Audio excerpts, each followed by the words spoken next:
दोस्तों, नमस्कार। मैं डॉक्टर नलिन कुमार सूरी आपके साथ चलिए आज एक और छोटी सी जानकारी शेयर करता हूं कि ये जो हम कोविड 19 की महाबीमारी में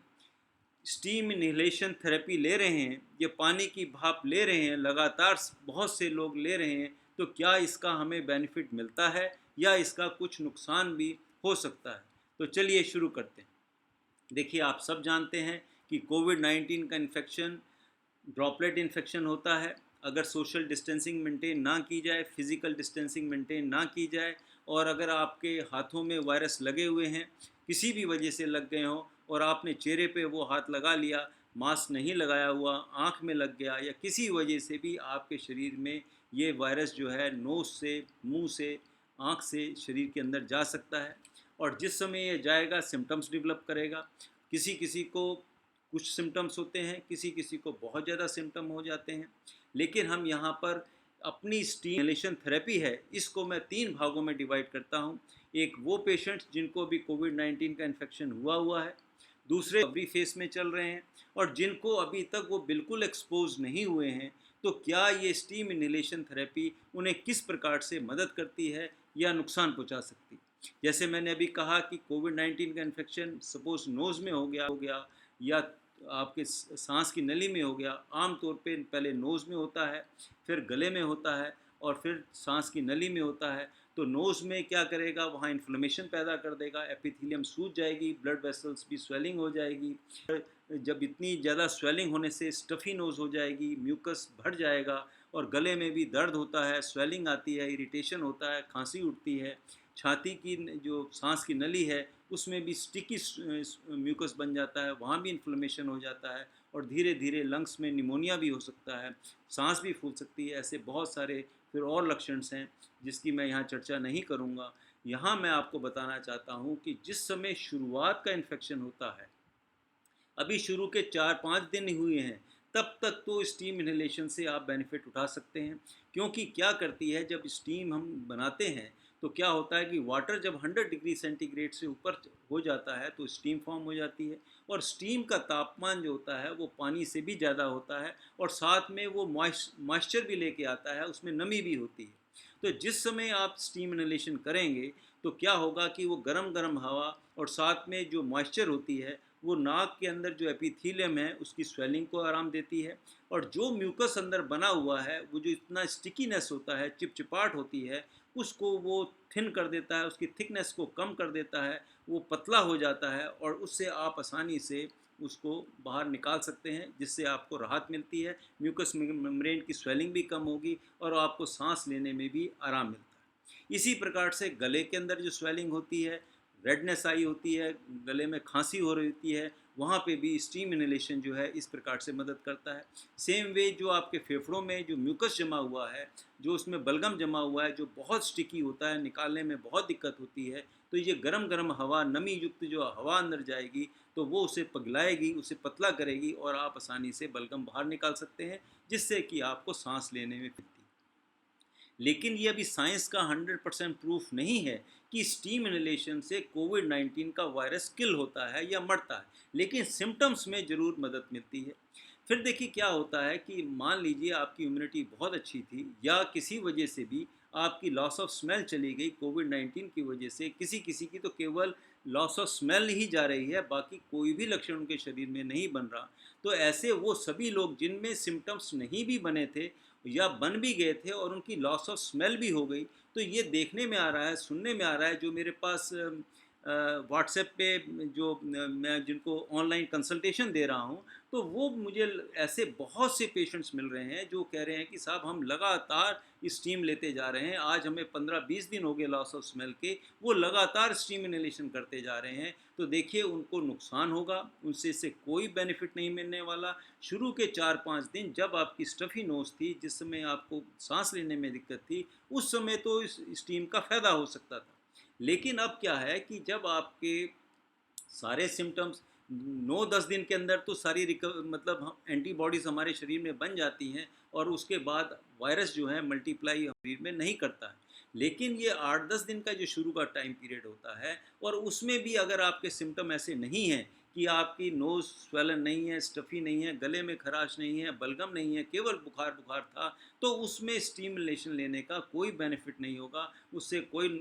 फ़ायदा नहीं हुआ। क्यों? क्योंकि ऐसे सिम्पटम आपके शरीर में थे ही नहीं। तो अगर आप ऐसी स्टीम लेते रहेंगे तो वो स्टीम जो है वही बर्न कर देगी, क्योंकि स्टीम में इतनी गर्मी होती है कि अंदर की म्यूकस मेम्ब्रेन और गले की मेम्ब्रेन और फेफड़ों की जो मेम्ब्रेन और साथ में जो एल्वोलाई हैं, जो बिल्कुल सही प्रकार से काम कर रहे थे और उसमें कोई ज़रूरत नहीं थी, बलगम नहीं बन रहा था, ब्रोंकाइटिस नहीं थी, और आपने स्टीम ले लेकर क्या करेंगे कि उसको भी नुकसान दे देंगे। वहाँ पर भी जब इतना जब बर्न होगा, जब गरम-गरम हवा जाएगी, तो क्या होगा, जब उसके बाद हीलिंग प्रोसेस होगा तो उसमें फाइब्रोसिस हो जाएगी, वो सख्त हो जाएंगी, तो इसका फिर नुकसान होता है। इसी प्रकार से जैसे अब नोज़ की लॉस ऑफ स्मेल हो गई, अगर आप लगातार आपकी लॉस ऑफ स्मेल बनी हुई है और लगातार आप स्टीम इन्हेलेशन लेते रहेंगे, तो फ़ायदा होने की जगह नुकसान हो जाएगा, क्योंकि अब ना तो आपकी नाक में कोई इतनी स्वेलिंग है, ना एपिथेलियम सूजी हुई है। जो नर्व एंडिंग्स हैं वो उनको रिकवरी होने के लिए टाइम दीजिए। अगर आप लगातार उनमें गरम-गरम हवा लगाएँगे, स्टीम तो वो फ़ायदा ना होके उसका नुकसान होगा, और उसकी वजह से फिर क्या होगा कि आपकी रिकवरी भी लेट हो जाएगी। यहाँ मैं फिर बता देता हूँ, जिनको बलगम खांसी बनी हुई है या जिनकी स्टफ़ी नोज़ है, गले में खांसी है, उन लोगों को तो स्टीम इन्हेलेशन लेने से शुरू की स्टेज में बेनिफिट मिलता है, लेकिन अगर 8-10 दिन हो गए हैं या जिनको बलगम खांसी नहीं बनी हुई, उन्हें आगे फिर स्टीम इन्हेलेशन लेने से या लॉस ऑफ स्मेल में स्टीम इन्हेलेशन लेने से 1% भी उन्हें बेनिफिट नहीं मिलने वाला। फिर देखिए, जैसे मैंने अभी बात कर ली कि आपका रिकवरी फेस है, आपके कोई सिम्टम नहीं है, केवल आपके अब ठीक होते जा रहे हैं, तो उस स्टेज में आपको स्टीम इन्हेलेशन लेने का कोई ज़रूरत नहीं है, उससे कोई बेनिफिट नहीं होने वाला। अगर बलगम बन रहा है तो ज़रूर ले लीजिए, जिससे कि अगर स्टीपी और आसानी से बलगम निकाल सकते हैं, तो वहाँ भी स्टीम इन्हेलेशन नहीं लेना है। फिर देखिए, ऐसा देखा गया है कि लोग जो घर में ही रहते हैं, कहीं आते जाते नहीं हैं, घर में ही बने हुए हैं, उनका कोई एक्सपोज़र नहीं है, लेकिन वो भी दिन में 3-3 4-4 बार स्टीम इन्हेलेशन कर रहे हैं, जिसका उन्हें कोई 1% फ़ायदा नहीं होगा। जब वो एक्सपोज़ ही नहीं होते, वो पता नहीं स्टीम इन्हेलेशन क्यों ले रहे हैं। अब इतनी गरम-गरम हवा आप लेंगे, शरीर के अंदर डालेंगे, तो क्या होगा कि नोज़ की एपिथेलियम ख़राब हो जाएगी, गले की एपिथेलियम ख़राब हो जाएगी, चेस्ट जो हमारी सांस की नली है उसकी जो लेयर हैं, जिसमें सीलियाज होते हैं छोटे छोटे, जो बलगम निकालने में मदद करते हैं या जो डस्ट पार्टिकल को रोकते हैं, और इसी प्रकार से जो एल्वोलाई हैं जो सांस लेने में मदद करते हैं, ऑक्सीजन लेते हैं और कार्बन डाइऑक्साइड निकालने में मदद करते हैं, तो वो सारे सिस्टम को आप देखिए स्टीम इन्हेलेशन कर करके उसको नुकसान पहुंचा रहे हैं। हमारे शरीर में ऑलरेडी इतना अच्छा डिफेंस मैकेनिज्म होता है, तो इस प्रकार से स्टीम बार बार दिन में 3-3 4-4 बार लेके, जबकि कोई ज़रूरत नहीं है, आप बिल्कुल कहीं एक्सपोज नहीं होते हैं, तो इस प्रकार से अगर आप लेते रहेंगे तो धीरे धीरे धीरे धीरे क्या होगा कि वो जो पूरा सिस्टम जो है उसके सीलिया भी डैमेज हो जाएंगे, और एपिथीलियम के अंदर जो एक नॉर्मल प्रोसेस जो हमारा म्यूकस थोड़ा बहुत रोज़ बनता रहता है, जितना भी डस्ट पार्टिकल्स होते हैं वो हमारा थ्रोट बाहर फेंक देता है, बलगम से निकल जाता है, तो उसको भी फिर नुकसान होगा। इसलिए जो लोग बिल्कुल एक्सपोज नहीं हो रहे, उन्हें स्टीम इन्हेलेशन लेने की कोई ज़रूरत नहीं है। जिनको हाँ कोविड-19 का इन्फेक्शन हो गया है, स्टफ़ी नोज़ है, गले में खराश है या बलगम बन रहा है, वो स्टीम इन्हेलेशन ले सकते हैं। 4-5 दिन शुरू में जब ये स्टेज होती है तब उसमें लेने में मदद मिलती है। अब बात करते हैं कि देखिए स्टीम इन्हेलेशन से नुकसान भी, ये कुछ नुकसान तो मैंने आपसे चर्चा की कि अब ज़रूरत के बिना भी अगर आप स्टीम ले रहे हैं तो उसका नुकसान होता है। लेकिन क्या है, स्टीम लेने का भी एक प्रोसेस होता है, एक तरीका होता है। देखिए, हमेशा खुले कमरे में कभी भी स्टिमुलेशन नहीं लेनी चाहिए। कोविड-19 के खास तौर केस में अपने बाथरूम में जाइए, जिसमें इलेक्ट्रिक स्टीमर आता है उसका इस्तेमाल करिए, क्योंकि अगर आपने खुले बर्तन में भाप ली, अचानक वो टॉवल जो आप ऊपर लेते हैं या हाथ लग गया या कोई बच्चा पास में खड़ा है, वो बर्तन गिर सकता है, आपके शरीर के ऊपर गिर जाएगा, आपके जेनिटिलियास पे गिर जाएगा और उससे आप बर्न इंजरी हो सकती है। तो इसलिए कोशिश करें कि बाथरूम में लें। मैं कमरे में इसलिए नहीं बता रहा कि जिससे में आप खांसी आएगी, आपको बलगम आएगा, क्योंकि स्टीम लेने से खांसी भी उठती है, बलगम भी आता है, तो वो वायरस सारे कमरे में फैल जाएंगे, औरों को भी खतरा हो सकता है। तो इसलिए हमेशा कवर्ड एरिया में बाथरूम में जाकर आप स्टीम लें, बच्चे वहाँ पे ना खड़े हों, और उस प्रकार से दूसरा, जब आप स्टीम करके जितनी खांसी होती है उस सारे एरिया को सैनिटाइज करके, अगर कॉमन बाथरूम है, अगर आपका अपना बाथरूम है फिर तो बात अलग है, लेकिन अगर कॉमन बाथरूम है फिर उसको आप सैनिटाइज कर कर बाहर आएँ। दिन में 2-3 बार स्टीम ले सकते हैं और 2 से 5 मिनट तक स्टीम ली जा सकती है।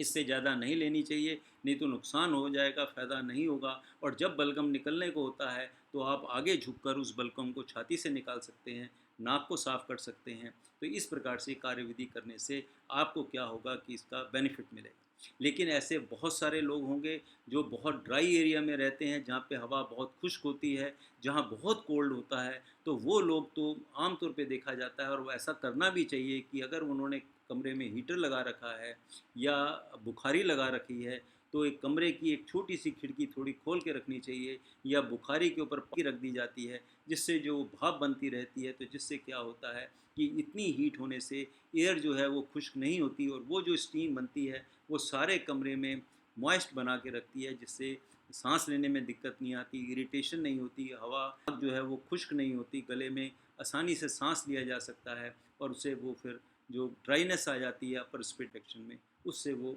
बच जाता है।